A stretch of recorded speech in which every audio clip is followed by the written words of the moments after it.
புதுக்கோட்டை மாவட்டம் ஆலங்குடி அருகே வம்பன் வீர மாகாளியம்மன் கோவிலில் மழை வேண்டி பெண்கள் மதுக்குடங்கள் எடுத்து கூட்டு வழிபாடு பிரார்த்தனையில் ஈடுபட்டனர்.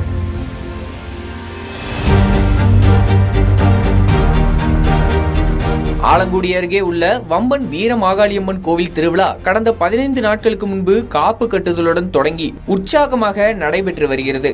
அதன் ஒரு பகுதியாக இன்று இந்த ஆண்டு நல்ல மழை பெய்து விவசாயம் செழிக்கவும் நோய் நொடியின்றி மக்கள் நலமுடன் வாழவும் வேண்டி அப்பகுதியைச் சேர்ந்த 18 பட்டி கிராம மக்கள் மதுக்குடங்கள் எடுத்து வந்து அக்கோயிலுக்கு ஊர்வலமாக வந்தனர்.